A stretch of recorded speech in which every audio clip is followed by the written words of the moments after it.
G me passou a incumbência de fazer a abertura, então nós vamos fazer a abertura com uma prece, como eu sempre faço. E eu vou convidar todos para desligarem os celulares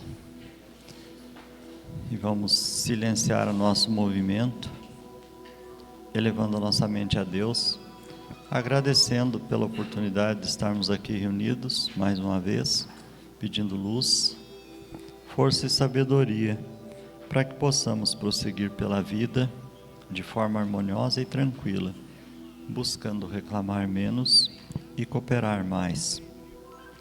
Rogamos do Mestre Jesus o amparo para este trabalho e, em nome dele, a cobertura das instituições do mundo maior, atendendo às necessidades aqui existentes. Pedimos as vibrações de amor de Maria de Nazaré, a presença, a intuição e orientação de nossos mentores e a cooperação dos amigos do mundo espiritual.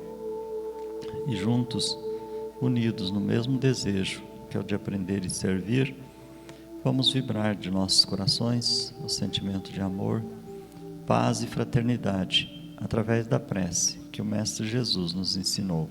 Pai nosso, que estais nos céus, santificado seja o vosso nome.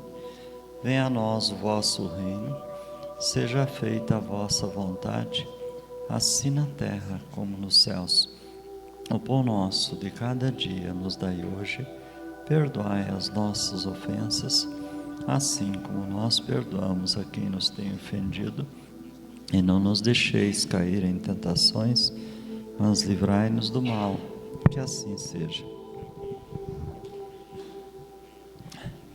Então é sempre um prazer estar com vocês, com os amigos de ideal, colegas de ideal, e eu estou procurando trazer para vocês aquilo que nós temos pesquisado e desenvolvido de mais avançado em termos de pesquisa do psiquismo, porque a apometria abriu um campo enorme para a pesquisa, e se cada grupo procurar aprofundar naquilo que tem mais facilidade, procurar aprofundar o entendimento dos mecanismos da consciência humana, dos mecanismos psíquicos,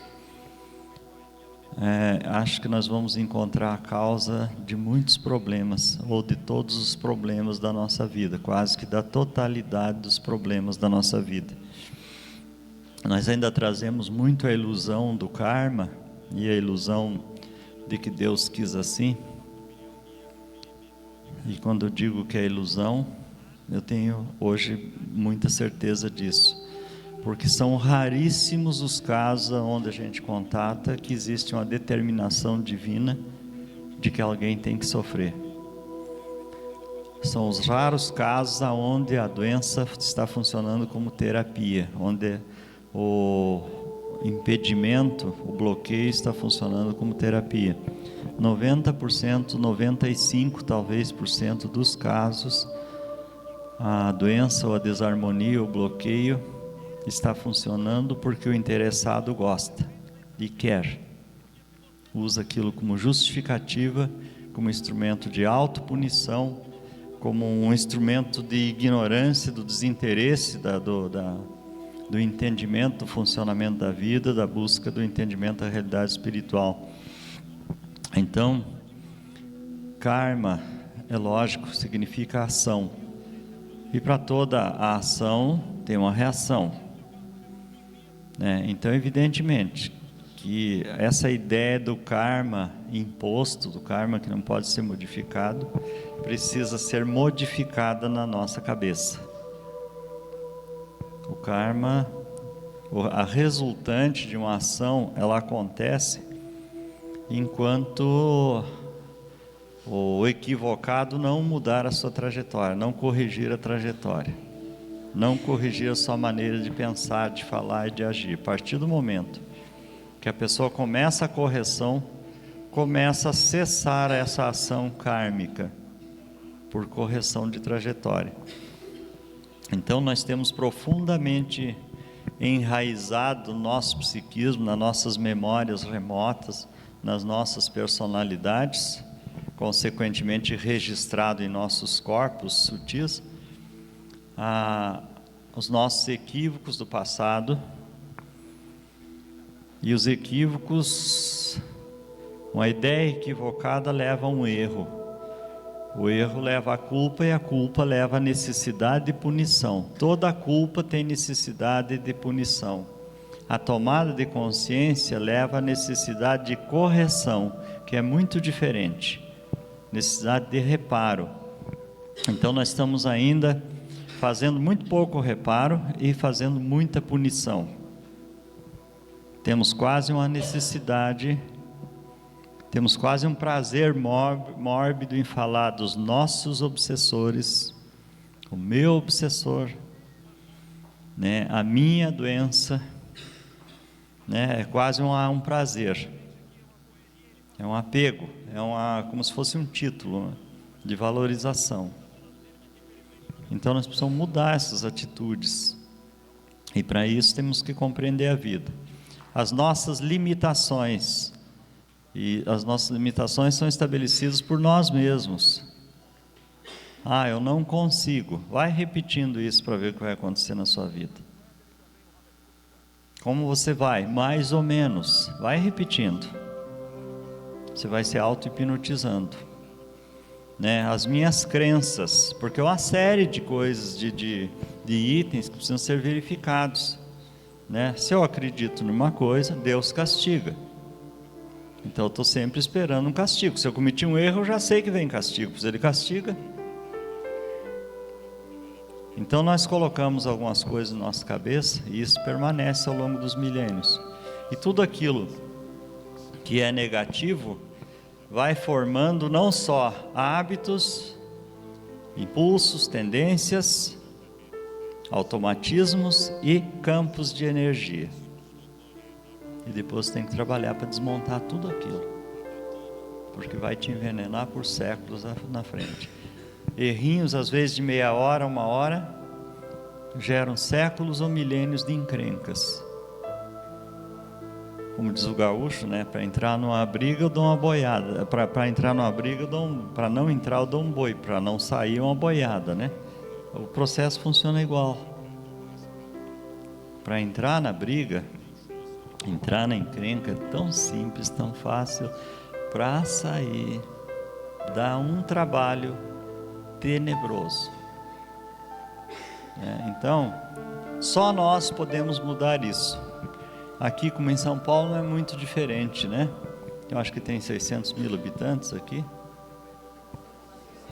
400 mil. Vocês devem estar em 30 aqui.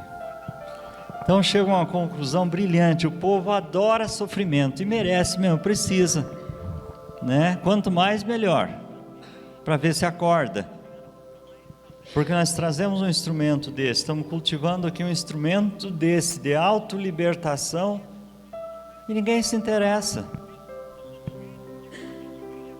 Então o povo precisa sofrer. A lei divina é sábia e justa.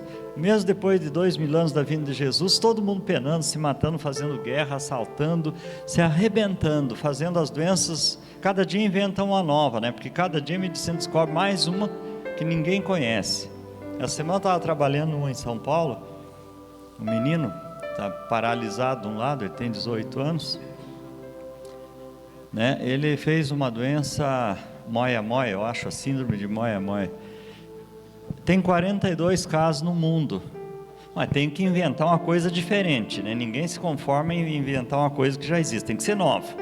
Ele inventou uma coisa nova, né? São 42 inventaram. Mas o que está por trás da doença? Um alto grau de violência, de autoritarismo, de ódio, de crueldade. Então espíritos que vêm repetindo erros inventam as doenças mais cruéis, mais limitadoras, para se punir, para se autodestruir, né? Então no caso dele é lógico, claro que ele não quer se punir, não quer inventar a doença, mas os mecanismos de consciência engendram para colocar limites nesse tipo de gente, nesse tipo de proposta de vida. Então a vida não aguenta mais o comportamento dele, então freia, paralisa. E é uma doença progressiva. Então, se ele continuar agressivo, a doença vai aumentar, vai paralisar mais, até imobilizar o bichinho, né? Vai até fazer parar de espernear. E é isso que a vida faz conosco. E nós precisamos tomar conta, tomar consciência disso, porque senão nós não vamos mudar tão cedo. Vamos continuar com o nosso jeitinho, querendo as coisas do nosso jeito, achando que nós sempre temos razão, que nós podemos, que nós não precisamos nos preocupar com os nossos pensamentos, com os nossos sentimentos, com as nossas emoções, com a nossa maneira de ser, que trabalhar a fraternidade a gente deixa para depois, quando se aposentar. Não sei, agora não tenho tempo, estou muito ocupado, né? Temos 1000 coisas para fazer. E tem uma frase de espírito que é muito interessante, né? Você vai atender o espírito assim, está todo perdido, a primeira coisa que ele diz, você pergunta: onde que você está? Estou num lugar esquisito, eu não sei como é que eu vim parar aqui. E ninguém sabe como é que foi parar lá naquele lugar. Não se dão conta por que foram parar naquele lugar. Porque nunca prestaram atenção na vida. Não presta atenção na vida, nós não sabemos onde é que vão parar mesmo. Mas eu fiz tudo tão certinho. Você fez certinho na superfície, fez o conveniente. Mas você se trabalhou, se espiritualizou de verdade? Não. Viveu uma vida de superfície, atendendo às conveniências. Não fez grandes mal para ninguém, não fez bem nenhum também, cuidou da sua vida, né? Nunca se colocou à disposição para ajudar ninguém. Nunca procurou saber como é que era a realidade espiritual. Viveu fazendo aquelas 5 coisinhas básicas, né? Que é comer, dormir, trabalhar, se divertir, né? E mais 1 ou 2 coisinhas. E não passou daquilo, né? Agora está no mundo espiritual e não sabe como é que foi parar naquele charco, naquele lamaçal, né? No meio daquela gente horrível. Como é que ele foi parar? Porque nunca deu atenção para a vida. E nós viemos fazendo isso há milênios. Então está na hora de mudar, se nós queremos parar de sofrer. Eu já vi que vocês 20, 30 aí querem mudar, mas os outros 400 mil não estão interessados nisso, né? Eu estava vendo um livro da Irmãs do Fogo, que saiu agora, acho que de pouco tempo. Tem uns dados estatísticos sobre a população do planeta aí. 30 bilhões. Então tem várias classificações, e dentre eles tem 8 bilhões de preguiçosos e 4 bilhões de má vontade, junto com os preguiçosos. Tá. Você sabe o que é 12 bilhões de espíritos de má vontade e com preguiça? E o efeito dessa gente em cima daqueles que querem fazer alguma coisa. Por isso tem que ter um exílio urgente no planeta. Porque senão mesmo a gente que está querendo se mexer um pouquinho não consegue, porque a preguiça desses outros nos afeta. É um peso que você tem que carregar. Então você está querendo fazer um negócio, mas tem um cansaço, uma dificuldade, mas tem um impedimento que nada anda, nada funciona. E aparecem esses infelizes, né? Que para dar um dinheiro para construir um centro espírita, eles não podem. Agora, para pagar uma página de jornal, para botar uma notificação denunciando um trabalho que é importante, aí eles podem. Depois não sabe que na próxima encarnação vem passando fome. Tem que vir mesmo, porque ele usou mal os recursos que tinha. Em vez de usar para auxiliar a humanidade, usou para combater o bem que se podia fazer. Então, a gente vai ficando, à medida que vai trabalhando com as pessoas, entendendo o psiquismo, de um lado se fica meio um pouco duro, porque você passa a não se compadecer mais das misérias dos outros, porque nós percebemos claramente que as pessoas adoram miséria e adoram sofrimento. Embora sempre você desenvolve essa compaixão de entender que aqueles que querem ser ajudados precisam ser ajudados. E eu acho que nós temos que mover os nossos esforços para ajudar quem quer ser ajudado, mas aqueles que não querem, não adianta insistir, eles não estão prontos. E o pior, que muitas vezes estão dentro das nossas casas, aí piora a situação, porque daí você se sente no dever e na obrigação de ajudar. Ele está dizendo: não quero, não vou fazer, não colaboro, e vai se afundando e você não pode fazer nada. Por um lado quebra o nosso orgulho, né, da gente achar que pode tudo, né? por outro nos deixa frustrados. Mas na medida que a gente vai compreendendo, e eu gosto daquela frase de Jesus lá na cruz, né, quando olhou para o pessoal, ele disse: Pai, perdoai-lhes porque eles não sabem o que fazem. Mas será que nós já sabemos o que fazemos também? Então estamos descobrindo.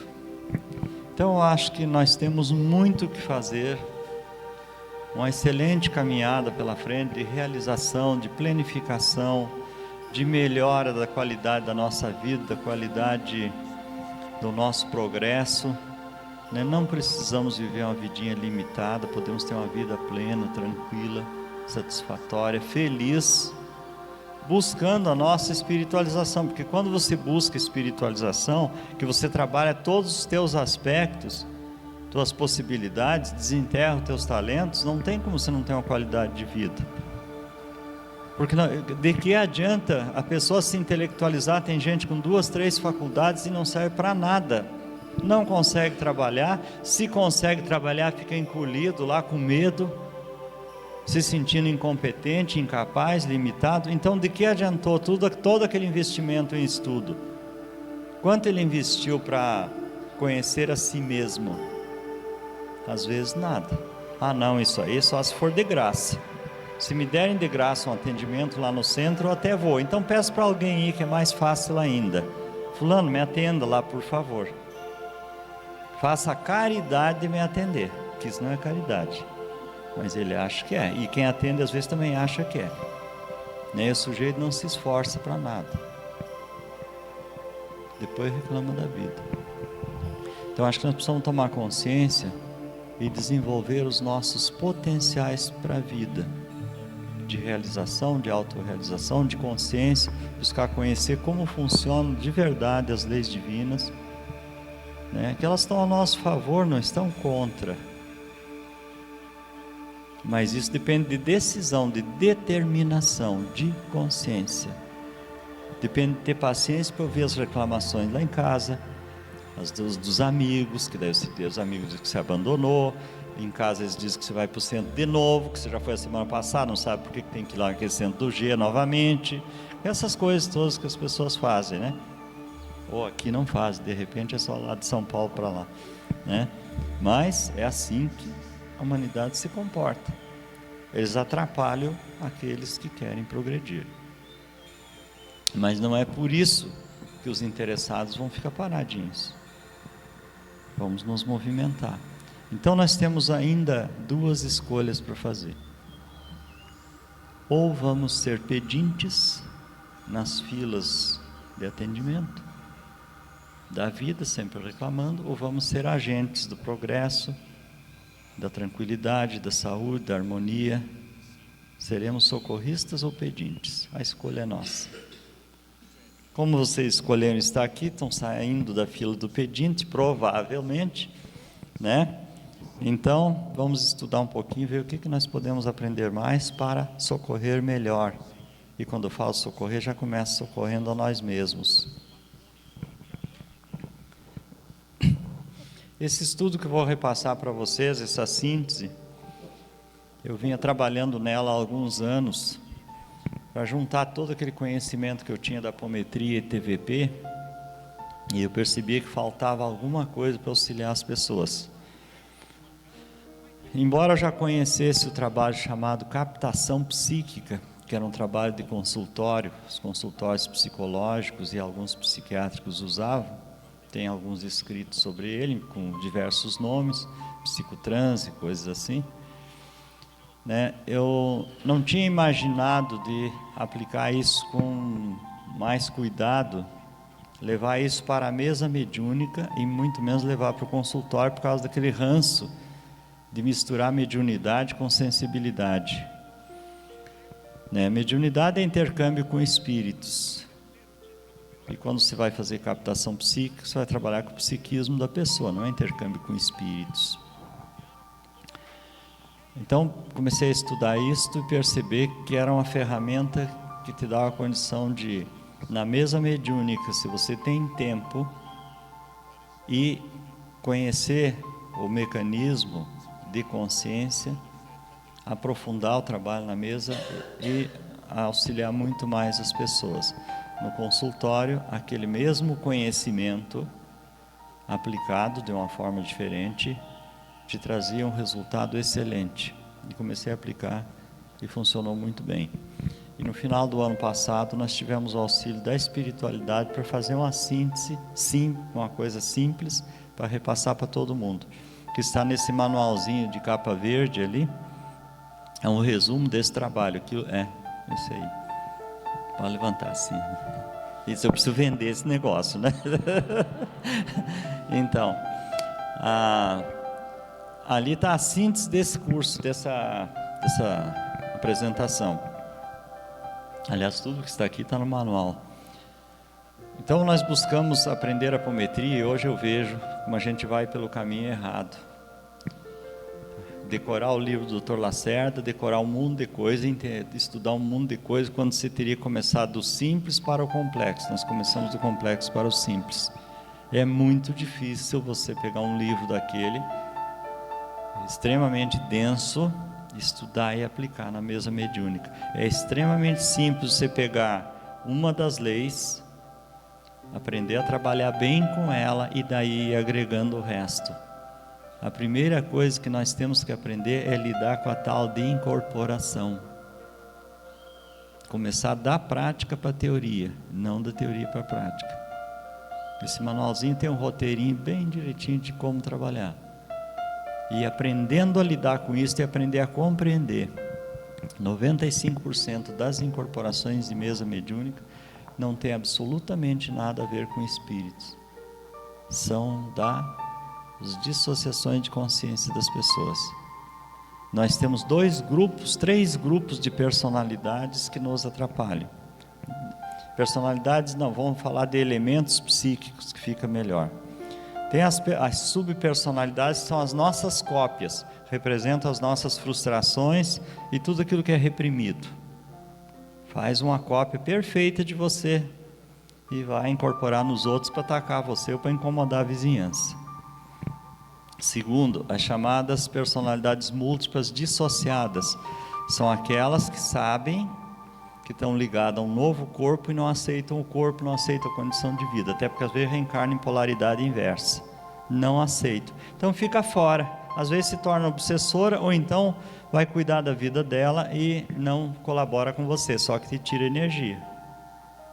E as tais de personalidades associadas, que fazem parte do pacote de ego, é aquelas que vivem a tua vida no dia a dia. Elas não te conhecem, não sabem da tua existência, estão vivendo a vidinha delas e atrapalhando a sua. Por que atrapalham? É como o vizinho que mora do lado, a parede é fininha, né? Não é a prova de som, e às 4 horas da manhã ele está tocando saxofone ou guitarra, né? Não quer saber se você quer dormir ou não. E tem várias dessas morando na casinha, né? Então, é muito interessante você observar isso, e isso nós não pegamos na mesa de apometria. Por que não pegamos? Porque não sabemos. Você não pega, porque elas não são obsessoras, não são antagônicas, elas apenas estão vivendo a vida delas. Porque o que nós rastreamos quando abrimos um campo de frequência? O que nós estamos esperando? Encontrar aparelho, magia negra, não sei o que, obsessor e auto-obsessor. Como elas não são nem uma coisa, nem outra, nem outra, nem outra, você não pega. E aí você faz 10 atendimentos para a pessoa e ela não melhora, e você não entende por quê. Quando nós começamos a perceber isto, aí começaram a aparecer os resultados.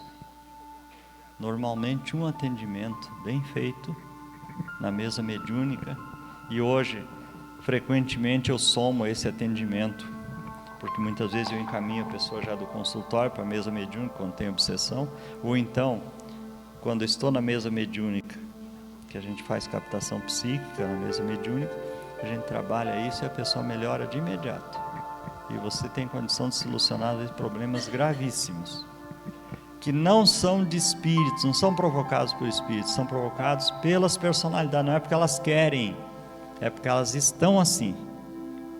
A personalidade tão focada em determinadas vivências, em tragédias que aconteceram no passado, traumas que aconteceram, elas estão focadas naquilo e então vibrando para você e passam a afetar a tua vida, tuas tendências, teus comportamentos, criar limitações, criar desconforto, criar angústia, gerar doenças. Elas não sabem disso e você também não, né? E é extremamente simples descobrir isso. As coisas simples é que são sempre difíceis, né? Porque a gente gosta de coisas bem complicadas, né? Por isso que a gente faz aqueles manual maçudos de apometria para estudar, né? Esse aqui é a apostila. Você nunca vai conseguir colocar aquilo e colocar em prática. Faça uma coisa simples que aí você coloca em prática, né? Porque nós gostamos de complicar para parecer importante. Então, o que eu vou passar para vocês hoje é esse resumo. Deixa eu ver se vai funcionar mesmo. Então, o tipo de informação que eu estou passando, ela serve para a vida diária, para você se observar melhor, se cuidar melhor. Serve para aqueles que trabalham profissionalmente, não importa onde, o que. Você pode aplicar em qualquer lugar o conhecimento. Eu estou falando do conhecimento. Você pode aplicar o conhecimento num consultório, se você tem, pode usar um sensitivo sem nenhum problema. Você não vai fazer atendimentos espirituais no consultório. Você vai fazer um atendimento para o psiquismo da pessoa só. Você transfere a personalidade da pessoa e trata a personalidade.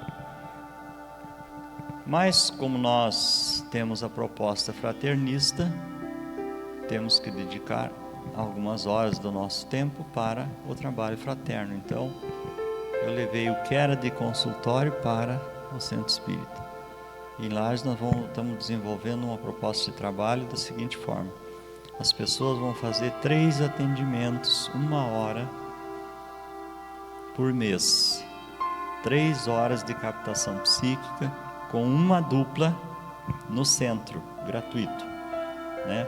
Então, não é mais um atendimento de apometria com o grupo inteiro, a não ser nos casos de problemas espirituais. Quando você fizer a avaliação e verificar que o problema não é obsessão, não é mediunidade desequilibrada, não tem sinal de que tenha uma interferência estranha, que é só comportamento de personalidades, que é só interferência de personalidades, 3 horas em 3 meses, 1 hora por mês, e no intervalo de 2 a 3 sessões de esclarecimento para a pessoa, sessões de 1 hora de esclarecimento. Aí pode estar o grupo todo que está em atendimento. Então a proposta é o seguinte: cada dupla vai atender por sessão de trabalho 3 pessoas. Se nós tivermos 4 duplas de trabalho, nós atenderemos 12 pessoas por dia. E isso vai ser repetido mês que vem e no outro mês depois. E esse vai ser o tratamento, e vai funcionar muito melhor do que as apometrias que nós vimos fazendo. Por quê? Porque nós não fazíamos uma avaliação cuidadosa. Precisa uma avaliação cuidadosa. E o doutrinador vai deixar de ser doutrinador só para ser um esclarecedor e um terapeuta daquela personalidade. Por quê? A personalidade precisa de regressão para você tirar ela dos focos negativos. E às vezes precisa de tratamentos mais cuidadosos para você alinhar a personalidade e fazer com que ela tome consciência de que ela faz parte da vida daquela pessoa. Também não adianta você querer transformar a personalidade na pessoa. Ela não é a pessoa, ela é parte da pessoa. Parte da pessoa. Então você trata a personalidade conscientizando que ela faz parte daquele conjunto, daquele, como é que eu digo, aquele condomínio, daquele agregado de personalidades, e que ela precisa colaborar com a pessoa. 99% aceita colaborar facilmente, e se você alinhar, a mudança é imediata, né? Porque como ela não sabia, ela agia muitas vezes contra a pessoa, mas não havia intenção, e por isso você não pega na mesa mediúnica, não tem intenção, né? Depois, se tiver tempo, no final da tarde, nós vamos demonstrar isso. Acho que alguns de vocês já conhecem, porque eu acho que o Gil está fazendo esse trabalho aqui, já, né? Então, você já conhece, mas é um recurso extraordinário na nossa mão, Duas pessoas, um esclarecedor e um incorporador, podem resolver o problema, podem ajudar meio mundo. E podemos nos ajudar muito. Então serve para o trabalho na mesa mediúnica, esse conhecimento, como a apometria serve para um mundo de coisas, um mundo de ações, e serve para trabalho de consultório. Então Jung disse que o funcionamento da psique baseia-se no princípio da oposição entre os elementos contrários. E a tarefa do homem no caminho da individuação é unir os opostos. Então onde que está a grande guerra do ser humano? Dentro dele. O conflito está dentro de nós. Por isso esse turbilhão de pensamentos, de sentimentos, de emoções, que a gente não sabe se vai, se fica, se vai, se faz, se não faz, essa coisa toda que nós passamos a vida nessa inquietação. Temos que unir esses opostos, oposição entre os elementos contrários. Nós não somos um só, somos uma coletânea de elementos que buscam uma integração, como se fosse esse grupo aqui do salão, cada um tem sua aparência, seu jeito, sua vida, mas nós estamos buscando uma coisa só, que é entender como funciona o psiquismo. Esse é o ponto de convergência de todos nós, mas cada um é um. Então, a partir do momento que todos nós estivermos convergindo para o mesmo propósito, a vida de todo mundo vai ficar muito melhor. Vamos gastar menos energia, vamos poder nos apoiar uns aos outros com maior facilidade, vamos poder confiar mais uns nos outros, né? Você se sente parte de um contexto mais forte, maior, e é isso que nós precisamos fazer para alcançarmos a nossa harmonia, porque o ser humano encarnado, ele não é o ser individualizado ainda, ele é um ser múltiplo, ele parte para uma individuação, mas ele não está pronto, nós não estamos prontos, por isso as nossas tantas desarmonias. Segundo Jung, a psique tende a cindir-se. A psicopatologia observou esta peculiaridade e considerou tratar-se de um fenômeno normal. Então, eu trouxe ali alguns CDs da Sibyl e das Três Faces de Eva, aqueles dois filmes onde mostra a dissociação de consciência, a alternância de personalidade. A Sibyl são 16 personalidades e as Três Faces de Eva são 3. São os primeiros estudos que saíram, que foram divulgados sobre esse assunto, mostrando esse fenômeno, mas ali é os casos mais exacerbados. Mas nós vemos muitas vezes dentro de casa, até a pessoa muda de personalidade 10 vezes por dia, ou não é assim? Você próprio muitas vezes muda o tempo todo, tanto que às vezes mudamos no meio de uma conversa. O que é mesmo que eu estava falando? Não é assim que a gente faz? O que é mesmo que eu estava falando? Você mudou, alternou, aquele que estava falando já anda longe, já entrou outro. Então essa alternância é um fenômeno normal, né? O que não é normal é a desarmonia. Nós podemos alternar, mas temos que alternar todos com o mesmo propósito. Vamos imaginar uma mesa mediúnica onde alterne o comando. Nós estamos tocando a mesa sob a orientação da apometria e com um comando orientado também pela doutrina espírita. Aí o sujeito alterna, já incorpora um espírito de Umbanda, pronto, já mudou tudo, já é outra orientação, agora ninguém mais vai fazer isso aqui. Não, viraria uma desordem, né? Não que a Umbanda seja desordem, eu digo vira desordem a orientação do trabalho. Então nós temos que ter uma orientação das personalidades para que quando elas alternarem, e nenhuma personalidade, segundo as pesquisas, aguenta mais que 6 horas, ela alterna, né? Porque a tendência do espírito é não suportar nenhuma rotina, né? Por isso nós temos ânsia de liberdade. Quando você tem que se prender num trabalho que é meio monótono, aquilo fica muito difícil, muito complicado. Se você não criar uma disciplina, um automatismo, você não suporta nada que seja rotina. Isso é da natureza do espírito. Tem gente que adoece e morre para se livrar de um trabalho, para se livrar de uma situação. É muito comum as pessoas morrerem para se livrar de situações que ela não tem coragem de enfrentar. Isso em casamento é muito comum, entre pais e filhos que não se suportam, um morre, porque aí é uma forma de sair daquela situação, e sai. Então não dá para sair porque não tem jeito de negociar aquilo, um não aceita, outro não aceita, ou as convenções dizem que não pode, então a pessoa morre, aí pode, né? Então o espírito não aceita a prisão. Vocês podem achar que eu estou falando coisas absurdas, mas observem para vocês verem se não é assim. É exatamente assim. Quando você começa a trabalhar, estudar a personalidade do psiquismo de uma pessoa, você descobre cada coisa horrorosa que as pessoas fazem e eles nem se dão conta que fazem. Então a tendência a dissociar-se faz com que certas partes da psique se desliguem a tal ponto da consciência que parecem estranhas entre si, e em razão disso passam a ter vida própria e autônoma. E não é preciso que se trate de distúrbio das personalidades múltiplas históricas ou de alterações esquizofrênicas da personalidade, mas de simples complexos inteiramente dentro do espectro normal. Então o nosso normal é esse, só que nós temos que harmonizar essa dissociação para ter uma convergência de energia, de propósitos e de resultados, porque senão nós não conseguimos resultados. Quanta gente tem o apelido começa, mas não termina, né?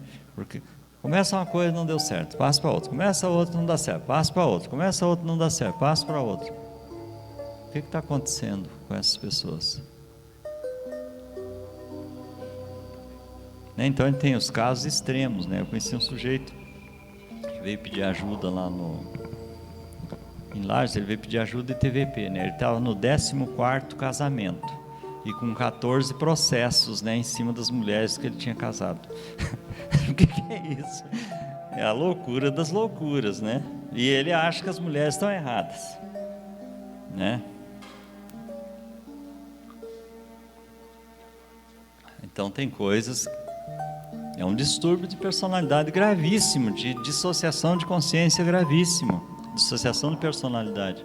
Os complexos são fragmentos psíquicos cuja divisão se deve a influências traumáticas ou a tendências incompatíveis. É que o Jung chamou essas dissociações de complexos, tá? Interferem na intenção da vontade e perturbam o desempenho da consciência. Então, consciência é a capacidade de perceber, de ter as coisas às claras. Vontade já é um impulso. Então, tanto elas interferem na intenção da vontade, quanto perturbam o desempenho da consciência. Quantas vezes você vai fazer uma prece e quando você vê, você está pensando no que você vai fazer amanhã, no que tem que fazer, não é assim? Nem terminou, cortou na metade. O que houve na consciência? Uma interferência de alguém. Alternou. Então é como se chegasse alguém aqui e me toma o microfone da mão, já ele começa a falar. E eu posso nem ter percebido, né? Produzem perturbações na memória e bloqueios no processo das associações. Aparecem e desaparecem de acordo com as próprias leis. Por que o Jung colocou com as próprias leis? Porque nós não conhecemos ainda essas leis que regem esse fenômeno. O espírito que nos orientou no final do ano passado, que ajudou a fazer o resumo, vieram 2 espíritos. Um que disse que foi padre, foi meu colega de mosteiro numa outra época e passou muito trabalho no mundo espiritual, então está estudando psiquismo hoje para não entrar nas mesmas frias de antes, né? E em seguida incorporou um espírito de Umbanda também com a mesma proposta e disse que a equipe do astral é formada por entidades, por mentores, orientadores, estudiosos de várias denominações religiosas, que eu fiquei muito satisfeito com isso, porque às vezes a gente se acha, né? Eu sou espírita, né? E na realidade nós buscamos o entendimento da realidade espiritual. A religião é apenas rótulos, denominações com seu conjunto de ensinamentos, nem sempre todos certos, né? Mas são caminhos apenas, né? Espírito superior não tem religião, né? Tem consciência. Então eles nos falaram que nós estamos na base ainda do 10% de conhecimento dessa realidade. Então temos muito que estudar, muito que aprender. Mas com esse 10% já dá para fazer milagres. Então por que não aproveitarmos isto? Obsediam temporariamente a consciência ou influenciam a fala e a ação de maneira inconsciente. Obsediam temporariamente a consciência ou influenciam a fala e a ação de maneira inconsciente. Em resumo, comportam-se como organismos independentes, fato particularmente manifesto em estados anormais.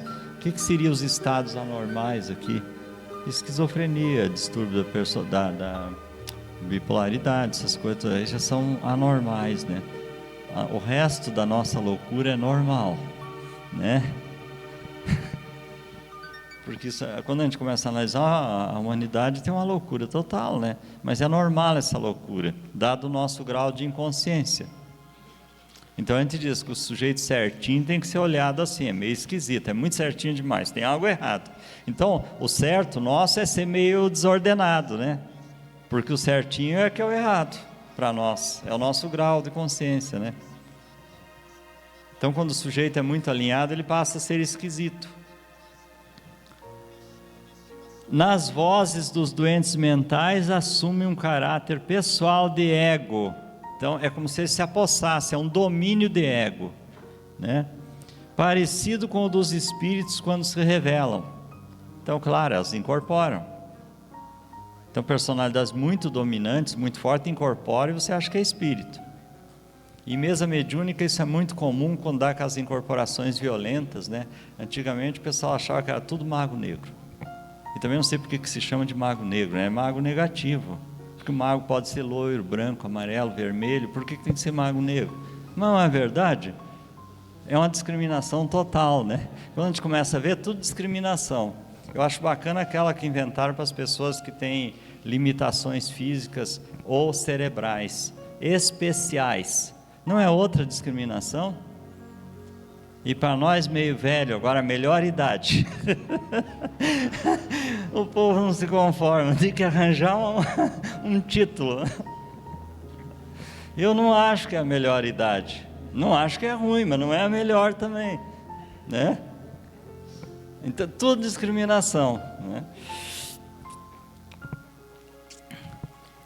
Então, uma intensificação do fenômeno dos complexos produz estados mórbidos que nada mais são do que dissociações mais ou menos amplas ou de múltiplas espécies, dotadas de vida. Claro, cada uma é dotada de vida. E cada elemento que se traz tem idade, tem nome, tem endereço, tem familiares, tem uma história completa de vida. E muitas vezes preso naquela história, no melhor momento ou no pior momento da sua história. Lógico, mistura com a nossa vida, vira uma desordem. Vocês vão anotando aí tudo que vocês querem perguntar, porque daqui a pouco tem a sessãozinha de perguntas, né? Anotem, porque é muito importante não ficar dúvidas para trás. Que na hora do trabalho mediúnico, ou muitas vezes você quer compreender uma coisa da vida que você não entende, então é muito importante tirar dúvidas. O projeto Oficinas da Alma é uma proposta terapêutica fraternista simplificada, inspirada na técnica apométrica criada por Dr. Lacerda, mas com estrutura e fundamentação diferenciada. Dr. Lacerda fundamentou tudo nos corpos. Por quê? Porque ele se baseou no trabalho do Dr. Luiz Rodrigues. Dr. Luiz Rodrigues é contrário à ideia de personalidades e também de tratamento de múltiplas personalidades, do tratamento de regressão, ele era contrário. Então o Dr. Lacerda baseou no trabalho dele, quis fundamentar com corpos, só que não há como fundamentar com corpos. Com personalidade dá, com corpos não. Porque não tem nenhuma incorporação que não tenha uma história. Um corpo que permanece ao longo dos milênios não pode ter uma história. Ele é um instrumento de manifestação do espírito, não uma personalidade. Não é o corpo que vive uma vida. Para que exista uma vida, tem que existir, uma existência tem que estar baseada em todos os corpos, senão é impossível. Então, quando se traz um elemento para a incorporação, aquilo é uma personalidade ou um espírito. Propõe um novo modelo de tratamento para os distúrbios psíquicos, especificamente para as personalidades múltiplas associadas, que compõem o bloco de ego das pessoas e nele se manifestam influenciando suas vidas. É indicado no caso das pessoas que apresentam sintomatologia complicada e alternante, com dificuldades comportamentais, emocionais, e aqui eu vou acrescentar profissionais, e sintomas físicos diversos sem diagnóstico preciso. O tratamento pode ser realizado dentro ou fora da casa espírita e executado apenas por 2 pessoas, desde que, dentre elas, se encontre um sensitivo e um esclarecedor. E eu, mais uma vez eu repito, eu não coloco o doutrinador, porque nós não vamos doutrinar personalidade, nós vamos esclarecer e tratar. Porque muitas vezes você vai lidar com uma personalidade que é religiosa, é padre, é pastor. Para que você precisa doutrinar um pastor ou um padre? Você tem que esclarecer e tem que tratar. O sensitivo ou médium sintonizará, incorporará e manifestará individualmente cada elemento componente do bloco de ego, personalidades múltiplas associadas, produtoras da dinâmica psíquica do atendido. O esclarecedor ou terapeuta as esclarecerá e as tratará, orientando os novos comportamentos e as novas atitudes a serem adotadas pelas personalidades tratadas e pela pessoa atendida. Sempre atender de preferência com a presença da pessoa, a não ser quando ela não queira, quem um familiar vai fazer ponte, mas preferencialmente com a presença e já esclarecendo a pessoa para novas atitudes e novos comportamentos. Que nós temos que eliminar aquela ideia de que a pessoa não tem condição de ouvir o que nós temos para dizer, porque é tão sábia as nossas palavras que elas não podem ouvir, não entenderiam nada. A nossa inteligência está muito acima das demais pessoas, então elas não entendem o que nós falamos, que é uma presunção absurda, As pessoas precisam ouvir sim a causa dos seus problemas. Seria a mesma coisa que você ir no médico e o médico faz o diagnóstico, mas não fala do teu problema. Como é que você vai fazer o tratamento? Como é que você vai tomar os cuidados? Você tem que saber qual é o seu problema e por que do seu problema. No espiritual não é diferente. O ego pode ser entendido como sendo o conjunto de expressões psicológicas manifestadas pela pessoa física de forma consciente ou inconsciente. Pode também ser definido como uma espécie de condomínio ou de elenco de atores, onde se agregam diversas personalidades psíquicas diferentes, históricas ou atuais, que se revezam nas atuações, ocupando o microfone do cérebro e fazendo a pessoa sentir o turbilhão de pensamentos diferenciados. Essas personalidades manifestam-se e comportam-se de formas variadas no palco da consciência, revelando características próprias. Então, cada um que vai incorporando, que vai alternando, vai revelando sua maneira de ser. Por isso que é comum a gente ouvir quando trata de casais, Chega alguém lá no consultório às vezes, pois eu não sei o que está acontecendo, essa pessoa lá não é mais a que eu casei. A pessoa alternou há muito tempo, Não é lógico que não é mais a mesma pessoa, aquele casou já anda longe, não aguentou, foi embora, Sobrou outra que alternou e veio tentar. Não é mais a mesma pessoa, mas não é mesmo. Mas não é essa a verdade? Agora eu estou entendendo o porquê dessa desgraceira toda, Era por isso. A personalidade foi embora, não aguentou o casamento, Tentou, não deu certo. Foi embora antes da pessoa, Deixou o corpo e se mandou. E outro habitante veio assumir o comando do corpo. Então a grande verdade é que as personalidades trocam muito mais de parceiros do que se imagina, é que ninguém toma consciência disso, Nós somos mais promíscuos do que imaginamos, Mas não é verdade?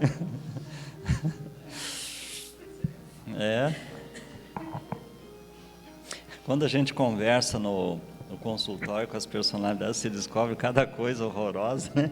Que se a pessoa, se ela soubesse que ela faz aquilo, ela ia ficar com muita vergonha, né? Na realidade tem que saber, porque na hora da consulta você vai esclarecer essas coisas. Mas é impressionante o que essas personalidades fazem, né? Para sair de uma situação, né?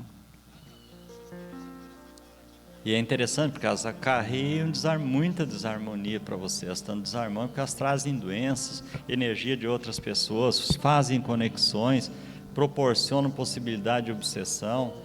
Corre um mundo de possibilidades negativas em função da desarmonia desses elementos. Por isso que a gente começa a entender o grau de dificuldade da humanidade, porque não fez aquilo que foi recomendado lá na Grécia Antiga, que é o conhece-te a ti mesmo, e que foi referendado por Jesus, no conhecereis a verdade, e a verdade vos libertará. Quando ocorre a influência predominante de uma personalidade do ego, por alternância, de certa forma explica o porquê das mudanças de humor súbitas ou lentas que ocorrem com as pessoas, alterando seu comportamento, seu olhar, seu tom de voz, seu cheiro, seus gostos e suas preferências. Eu gosto de tratar com as pessoas da personalidade compradora, né? A moça vai lá na loja, compra um monte de coisa, chega em casa, nem serve às vezes o que ela comprou. Por que eu comprei isso? Personalidade compradora, foi lá, comprou, né? Comprometeu bem ela no cartão de crédito, mas não era nada daquilo que ela queria e nada daquilo que ela gostava. Pelo sorriso aqui, eu já vi que tem gente assim aqui. Mas é verdade, né? A personalidade que tem medo de passar fome, enche, entulha a geladeira de comida, compra um freezer, enche aquilo lá, que até estraga, né? E tem.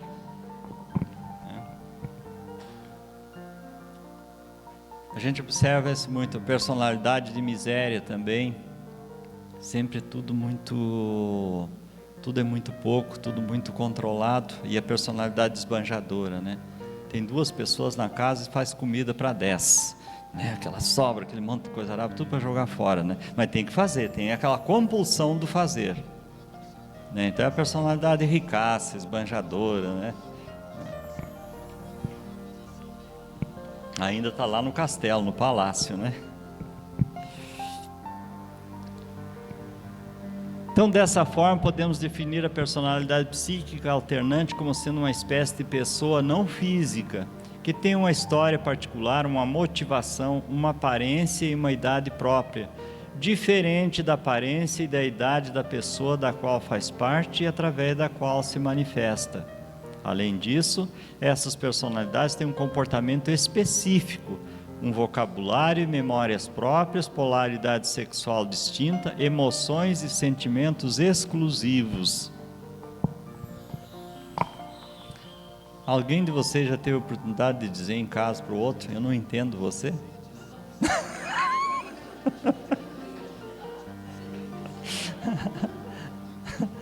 Não consigo entender você. Se eu disse, você diz que eu não disse. Se eu não disse, você diz que disse. Mas é exatamente assim. Então, ego, eu, pessoal, e consciência de vigília é mais ou menos a mesma coisa, tá? O ego, centro da consciência individual, é a área onde as personalidades psíquicas se manifestam. Nesse campo, podem ser observados 2 grupos de personalidades: as múltiplas dissociadas, que se afastaram do bloco de ego e que agem em prejuízo ou a favor deste e sabem disso, e as personalidades múltiplas associadas, que produzem a dinâmica psíquica da pessoa, mas não se dão conta disso e pensam ter vida própria independente. É aquilo que eu já expliquei antes. As associadas é a tua alternância do dia a dia, e as dissociadas ficam te perturbando por fora como se fossem espíritos, né? Estou falando das perturbadoras só, porque tem também as positivas, né? As pessoas às vezes assim, como assim, mas não tem nada que preste em mim? Tem, o que presta não incomoda, né? O que está incomodando são aquelas que estão em desarmonia. Não é que elas não prestam, são personalidades que carregam traumas, limitações, experiências mal sucedidas e que precisam dar um novo significado às experiências. Porque tudo aquilo que você empurrar para o inconsciente, querendo esquecer, você está arrumando um pacote de encrenca para o futuro. Nós não podemos esquecer, nós temos que resolver. Nunca diga para o outro, esqueça isso. Diga para o outro, resolva isso. Com inteligência. Tudo que ficar esquecido vai se formar um nódulo no futuro, vai se transformar num tumor no futuro. Ou numa explosão no campo emocional, né? O comportamental. Então o ideal é resolver. Então, essas personalidades